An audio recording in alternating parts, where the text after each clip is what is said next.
Hi, everyone, and welcome to our LinkedIn Live today. Today, we're going to be talking about leading trust. And I have the most amazing guest ever. This is Andrew Sykes. Andrew, thank you so much for being our guest today. Welcome. It's my absolute pleasure. Thank you for having me.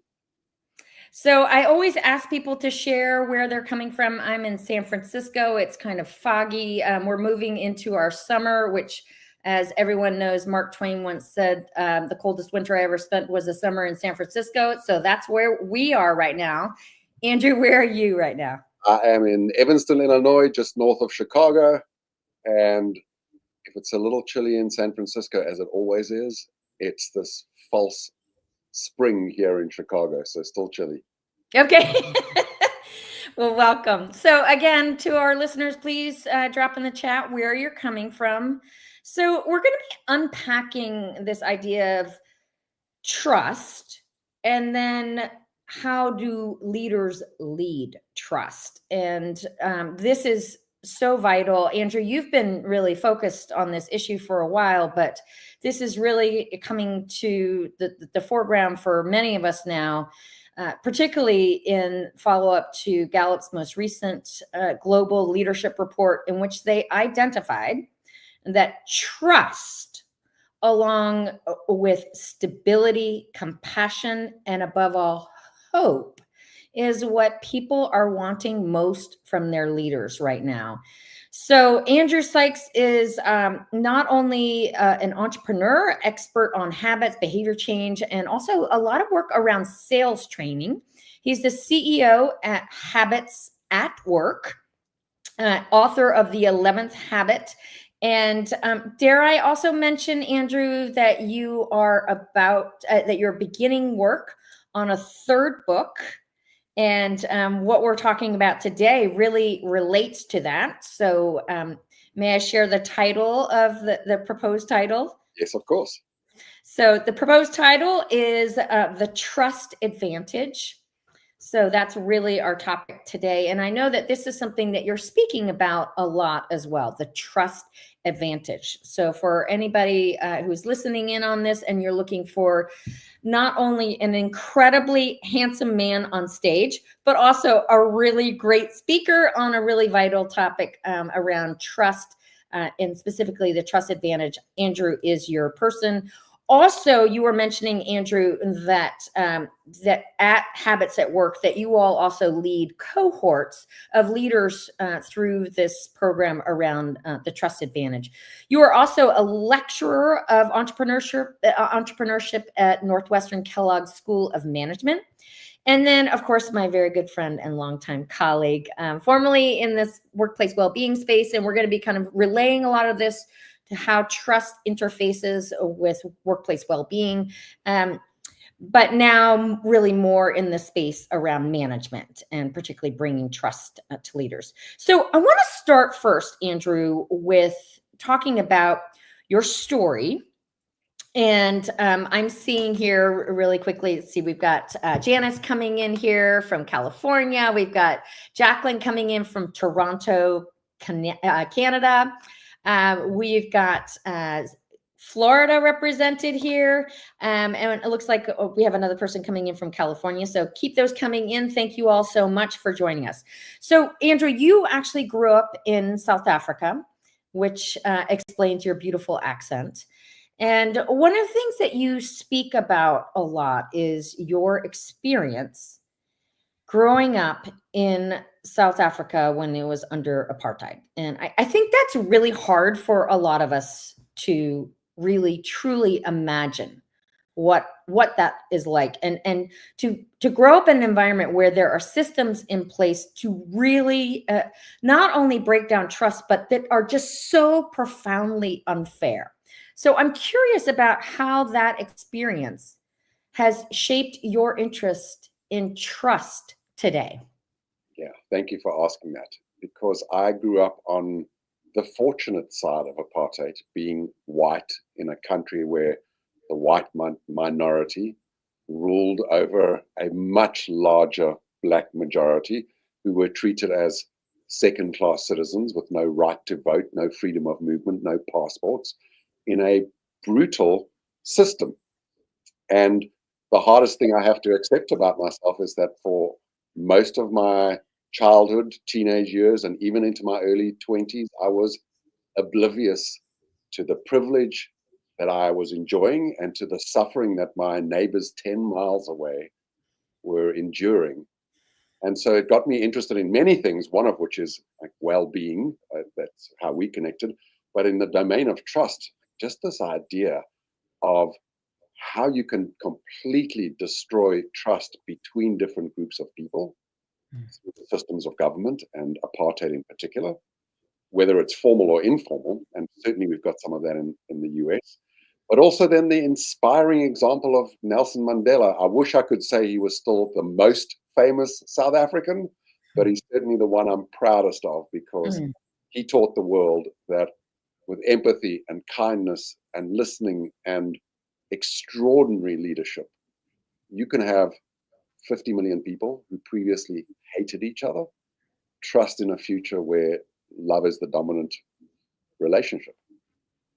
And that I would add on, Andrew, is Desmond Tutu, Yes. and how he really worked side by side with Nelson Mandela, presiding over the Truth and Reconciliation Committee hearings, and really also creating a system for the country to come back together following the election of Nelson Mandela, and that was 1991. Is that correct? When he was elected? Yes, he was released in 1990, became president in 1994, and you're right to point out the extraordinary work of Desmond Tutu in what I would call the restoration of trust. We have a framework for teaching people how to restore trust in a very real sense. It is a synthesis of what happened in that Truth and Reconciliation Commission, which is start by taking 100% responsibility for what you did. No excuses, no reasons. Because I always say the difference between reasons and excuses are, I have reasons, you have excuses. It always feels really real to us. Like, I was late for this call because the traffic was terrible. Yeah, but from your point of view, it's an excuse. So I don't believe in leading with apologies when it comes to restoring trust, because I think we're apologizing for feeling bad versus getting really clear about the impact that I had on you and fixing that if I can, but apologizing for the impact of what we do, not for the bad feelings we have. So I learned a lot from Desmond Tutu, from Nelson Mandela, and of course from all of the researchers in trust over the last decade. And it's such a beautifully counterintuitive subject, because I think everyone thinks trust is obvious and common sense, but it's neither common sense and it's certainly not common practice. So the dictionary definition of trust, and I actually looked it up, is the firm belief in the reliability, truth, ability, or strength of someone or something. So can I trust this person? Will they be reliable and dependable? And can I trust this thing? Will it hold me, in a sense? Whether it's a physical, inanimate kind of thing, or if it's a system that kind of holds me. But talk with us a little bit about what trust is and what it is not. Okay. My definition is not too far from that dictionary definition. I would say it is the belief in or the choice to vulnerably expose yourself to the future actions or promises of another human being when we're talking person to person. But I think the more interesting distinction is between what trust is, which is my choice to expose myself to your actions, and trustworthiness, which is someone's assessment, their judgment of you, which I wish I could say it was strongly associated with integrity, but it's not. Or said differently, we walk through life saying, I tell the truth, I have good intentions, I mostly keep my promises, I deserve to be trusted. And my response would be, yes, you do. And that's wonderful for you. The problem is people will judge you as trustworthy or not in the milliseconds to minutes when they first meet you on false signals before you even have a chance to make a promise, let alone keep it or reveal your good intentions or your honesty. So there is a set of habits that allow you to be judged as trustworthy so that you earn the right to prove that you're trustworthy. Okay, so what are those signals around whether or not someone is trustworthy? And it's interesting because I think we know those unconsciously, but I mean, I'm just guessing one of them is, I feel a sense that somebody is trustworthy if they look me in the eye.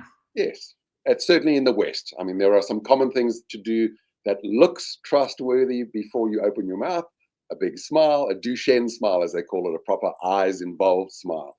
Making eye contact in the West, it can be seen as a sign of disrespect in the East. An open body posture. Dressing nicely, and I would say trustworthy dress sense is one level of formality higher than your guests. If you dress too smart, as sometimes happens with me, people look at you like, Andrew, you look like a schmuck. You're trying too hard or a little slick. And I admit it, I've got one of those grins that people think means I'm hiding something. So I'm very aware of the visual first impression.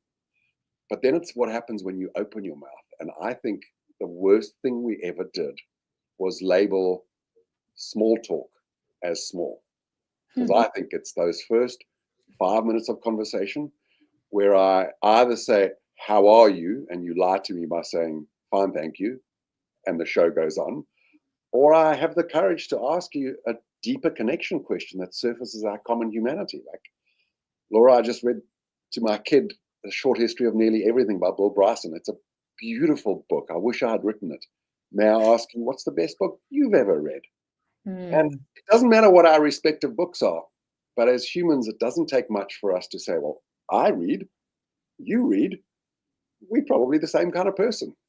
And what I learned in South Africa is color, race, gender, accent, language, all of those things, they disappear really quickly when you surface common humanity and we realize we're really all just the same person. So what is all this ism, racism, sexism that we're dealing with anyway, but a false front between two humans?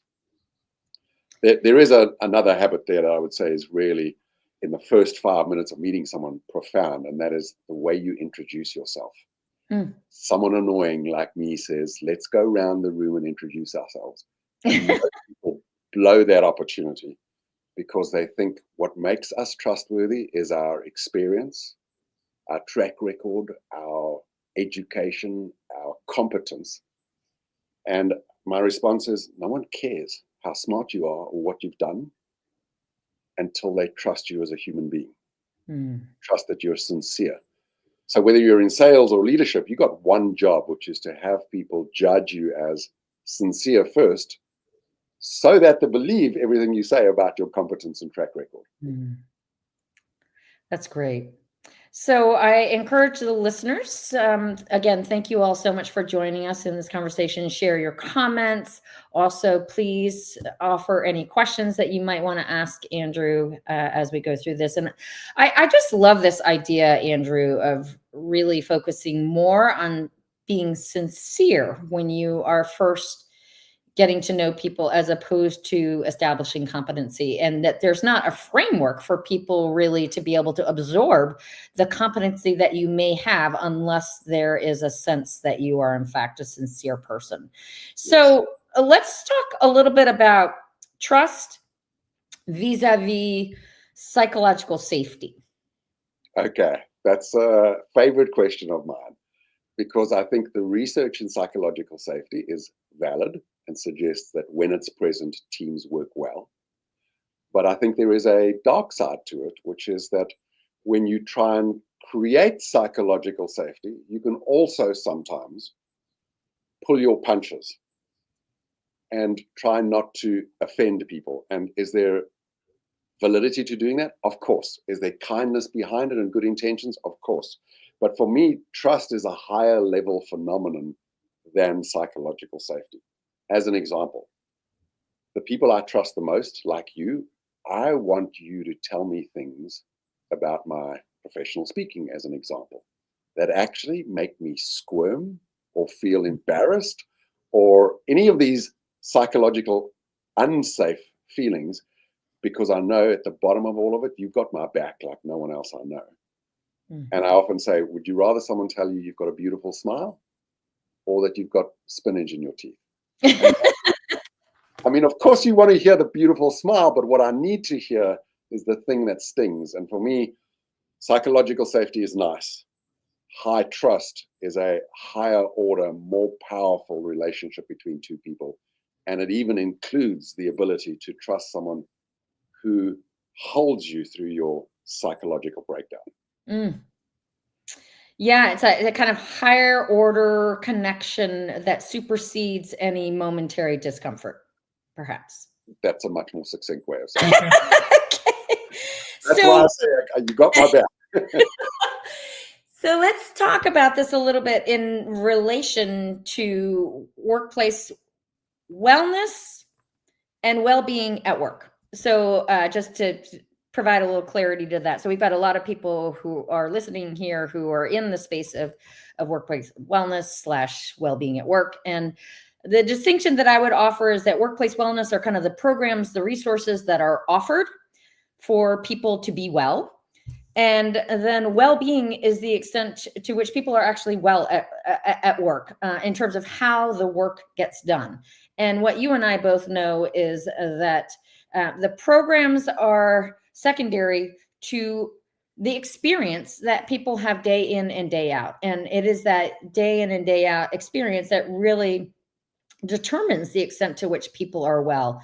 And certainly I would venture to say that trust is a huge part of that piece of the extent to which people feel well when they are at work. So walk us through that. Well, the first thing I would say is show me a company that creates well-being, and I'll show you a company that has no need for a program. Yes. Because I think programs are often the Band-Aid apology for the impact we had through the way that work is structured in the first place. Mm-hmm. So what has that got to do with trust? I think two things. Number one, if you don't trust your peers, your boss, the team around you, and your body is permanently flooded with cortisol and in a stress mode, all sorts of horrible downstream physical, emotional, and other impacts are going to surface. So is a lack of trust a source of poor health? Absolutely. But there's a second layer there, which is if you don't trust your employer, are you in any way going to be excited about joining their wellness program and having screening done and having them have your personal health information? Of course not. So when I see a company that's struggling with wellness engagement or program engagement, you've got a company where their trust is low. And making the program sexier with more rewards makes it worse. Because if you have to bribe me to do something, probably you've got a hidden agenda. Or that program must suck so bad we got to get paid to be able to pay it. And the irony is always these are programs with like cartoon characters, and this will be a lot of fun. Come and join us, and here's some bribe money if you do. Now, I know there's a role for incentives in compensation, but I often say that incentives are a lazy hammer for a nail that didn't need to be beaten. Yeah, I mean, I think you and I both agree that for people to be well when they're at work, and first of all, stepping back, I mean, the idea of leveraging to promote better health and well-being is a really good idea. If we consider that this is where most adults are spending the vast majority of their waking hours is in the workplace, whether it's in person or virtually. So why not leverage it to promote better health and well-being? However, it goes beyond those programs. It's really about how do we change the way the work gets done so that people are healthier, happier, more enabled to be their best self because of where they work as opposed to in spite of it. Yes. And that's the hard work. So let's start to unpack that. Yes. And I want to just first talk about this on an organizational level.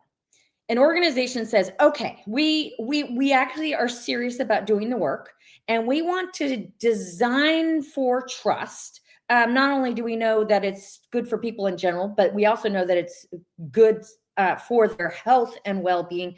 Oh, and by the way, it's good for our bottom line objectives as well. But how does an organization actually design for it? Yes. As it turns out, the answer is the same as how do you design for healthy habits at work? And at least in the domain of trust, it begins with getting rid of this myth that trust is a trait. There are not trustworthy humans and untrustworthy humans like you have a certain personality type and you're burdened with it for life. Trustworthiness is a set of skills. You can get good at it, you can improve over time. And like any skill, the question is not, do you have the skill, but do you practice the skill with a high frequency, doing the right thing at the right time? Or in my language, our language, is it a habit? So how do you infuse trustworthiness into an organization? The same way you infuse any habit into an organization, which is by recognizing that human beings don't actually have habits. Our habits have us, and they are encoded in the world around us, the business processes, the office spaces, if we have them, the actions of our leaders and our peers, and mostly our mindset, these contexts, as we call them, encode for or make it easy for you to practice one habit over another. Said in more simple English, if it's not the way we do things here, trustworthiness is failing before you even start. And the question I would ask every leader is, have you gone through your business from top to bottom and left to right to ask, what is the high trust move or skill in this situation? And how do we build it into the fabric of our business? Okay, so high trust move. I love that. And first of all, I want to say that I couldn't agree with you more about we truly become the environment and the culture that we are in. It's more about the water, not about the fish. And we've been focused so much on blaming the fish for being stressed out and failing to address the water that they're swimming in. And so you put a healthy fish in unhealthy water, and I guarantee they'll become less healthy, and vice versa. You put an unhealthy fish in healthy water, I guarantee they'll become healthier. But let's talk about this high trust move. I love this idea. And one of my favorite examples of someone who I think really embodied bringing high trust moves to a toxic organization is the story of Douglas Conant. So brought in to turn around Campbell's Soup. And on day one, he committed to being tough on standards and tenderhearted with people. And the way he went about doing this was to focus on the daily touch points. So on average, a leader has over 400 daily touch points every day. So his goal was to employ the high trust move of lifting up the people that he interacted with at every single touch point throughout the day. So what might be one high trust move that that a leader could do to build trust? Yes, there are many. For me, there are a couple of my favorites because they're the most powerful. One would be listening with empathy rather than listening with intent. One is listening so you can feel what someone else feels. The other is listening so you can fix their problem. And we've all heard, the stereotypical couple at home, and he or she is sharing with their partner. Yes. Like, why don't you just listen to me? I don't need a solution.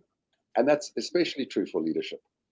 But I think that leaders have a difficult pill to swallow, which is that leaders are almost untrusted as much as salespeople.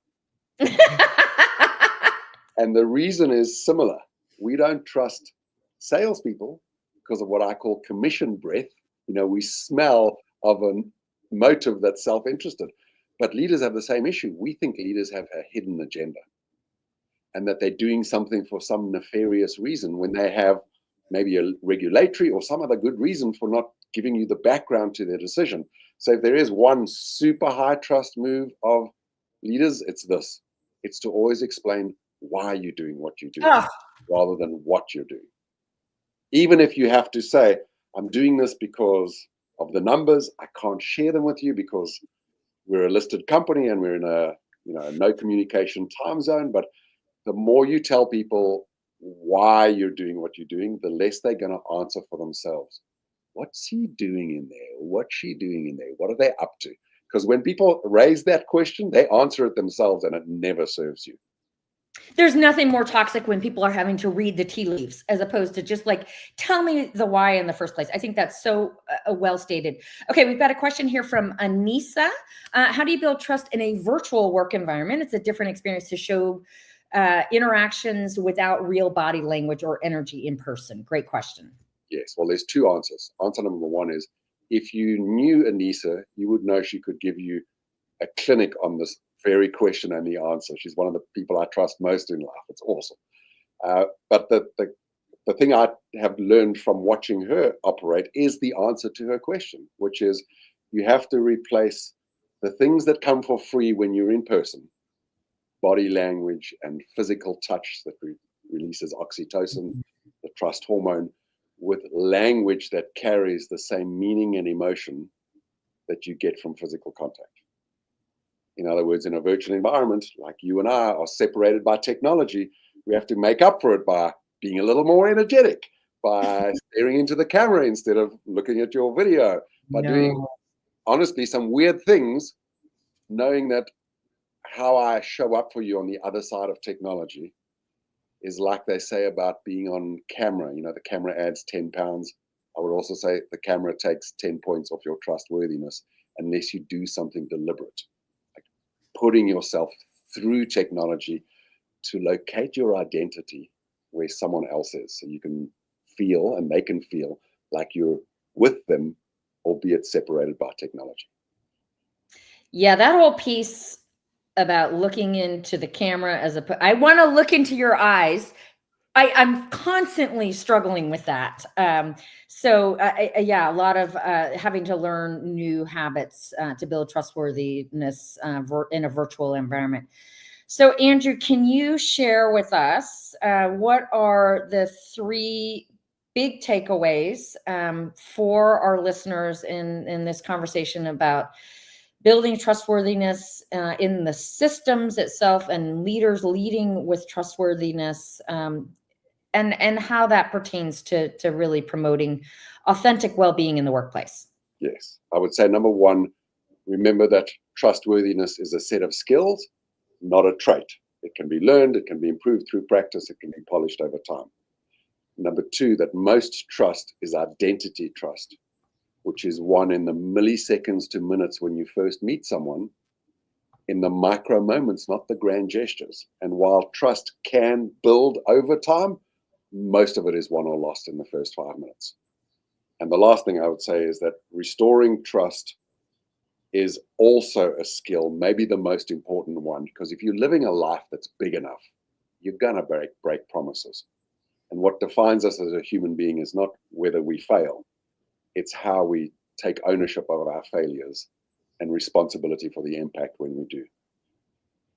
And what a nice circle back to the opening of our conversation around an entire country trying to restore trust after a terrible system that was in place. And I think something that worldwide, and frankly, particularly here in the United States, we're really looking for ways to build trust in the face of our environment that all of us are in right now.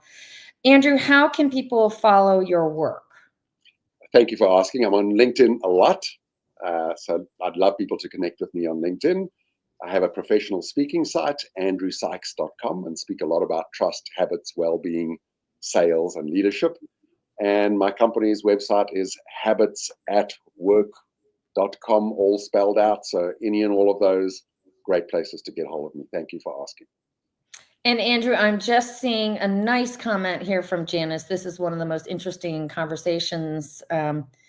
Thanks to you, Andrew. And I'm doing my very best to keep looking at the camera and not at you, to be able to tell you in my best effort to implement my new skills around trust, that what an amazing conversation. And I think that, in the world of workplace well-being, if there was one thing that we could do well, it would be to simply build more trust. And there is no better way to break down the impact of any efforts to promote better health and well-being than when there is a breakdown in trust. So let's start with really, really focusing on trust, especially now. This is what people are craving more than anything. And for our listeners, first of all, thank you so much for joining us. Up next in our May conversation will be the third part of our 3-part trilogy on leadership. will be Gary Pincus, who is the outgoing chairman of McKinsey and Company of North America. So, Andrew, I want to thank you again for being our guest today. You were amazing. And I know everyone here really appreciated your being here. So thank you so much. And again, thank you to all of our guests. See you next month. Thank you for trusting me. I appreciate it.